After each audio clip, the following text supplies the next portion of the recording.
ഏവർക്കും echoes of നിലയിലേക്ക് സ്വാഗതം. മിഴിനില എഴുതിയ കഥ പത്മ, 4-ാം അധ്യായം.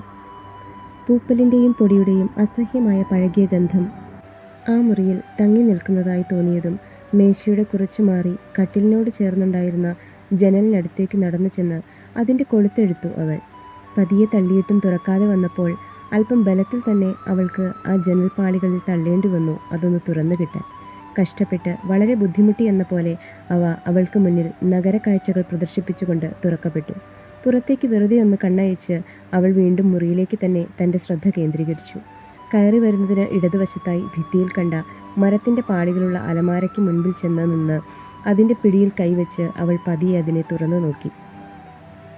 ഏതൊക്കെയോ ഹിന്ദി പത്രത്തിൻ്റെ താളുകൾ വിരിച്ചിട്ടിരിക്കുന്നത് ഒഴിച്ചാൽ അതിനകം തികച്ചും ശൂന്യമായിരുന്നു എന്ന് തന്നെ പറയാം. തിരിഞ്ഞ് കട്ടിലിലേക്ക് നോക്കിയവൾ കണ്ടു. കട്ടിലിൽ മടക്കിയിട്ടിരിക്കുന്ന ഇരുണ്ട നിറമുള്ള പുതപ്പും കൂടെ മറ്റൊരു ഷീറ്റും തലഭാഗമെന്ന് തോന്നുന്നിടത്തായി 2 തലയിണകളും. അവയിലെല്ലാം നിറയെ പൂപ്പൽ പിടിച്ചതിന് തെളിവായി അവിടെ ഇവിടെയായി വെളുത്ത നിറം പടർന്ന് നര ബാധിച്ചതുപോലെ കാണപ്പെട്ടു.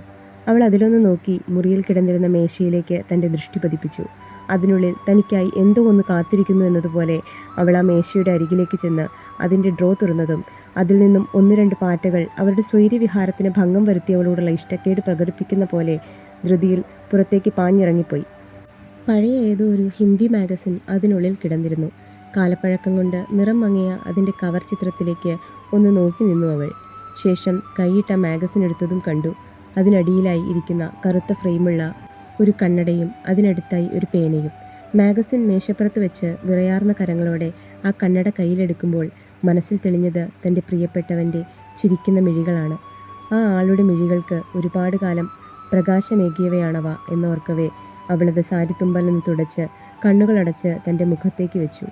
പതിയെ മിഴികൾ തുറക്കുമ്പോൾ കാഴ്ചകളെല്ലാം മുന്നത്തേതിലും തെളിമയുള്ളതാണെന്ന് അവൾക്ക് വെറുതെ തോന്നിപ്പോയി. കൺകോണിൽ ഒരു തുള്ളി കുതിച്ചെത്തിപ്പോയ നിമിഷം കണ്ണുകൾ തെരുതെരെ അടച്ചു തുറന്ന് അവൾ അവയെ ഇല്ലായ്മ ചെയ്തു. പാമി കരയുന്നത് ജിതൻ ഇഷ്ടമല്ലല്ലോ, അവൾ ഓർത്തു. ഡ്രോയിൽ കിടന്ന പേന കയ്യിലെടുക്കവേ തൻ്റെ കൈകളിൽ ജിതൻ്റെ വിരലുകളുടെ സ്പർശമറിഞ്ഞതുപോലെ അവൾ ഒരു കുളിർ പടർന്നു. എത്രയോ അക്ഷരങ്ങൾ ഈ തൂലിക കൊണ്ട് അയാൾ ചേർത്ത് വെച്ചിട്ടുണ്ട്. ആ വാക്കുകൾ കൊണ്ട് മായാജാലം തീർത്തിട്ടുണ്ട്. സാരിത്തലപ്പ് കൊണ്ട് ആ പേനയെ ഒന്ന് തുടച്ചെടുത്ത് അതിലേക്ക് തൻ്റെ ചുണ്ടുകൾ അർപ്പിക്കുമ്പോൾ താൻ ചുംബിക്കുന്നത് ജിതൻ്റെ വിരലുകളിലാണെന്ന് അവൾക്ക് തോന്നി. സൂക്ഷ്മതയോടെ അതിനെ മേശപ്പുറത്ത് വെച്ച് മേശമേലിരുന്ന ഒരു മാഗസിൻ അവൾ കയ്യിലെടുത്തു. പതിയെ അവയുടെ താളുകൾ മറിക്കവേ കണ്ടു 4 മടക്കിയ പേപ്പറുകൾ. അവളത് പ്രതീക്ഷിച്ചിരുന്നതുപോലെ അവളുടെ ചൊടികളൊന്ന് വിരിഞ്ഞു. അല്ലെങ്കിലും തനിക്കായി ഇങ്ങനെ ഒന്ന് ജിതൻ കരുതി വെച്ചിട്ടുണ്ടാവും എന്നവൾ ഊഹിച്ചിരുന്നു.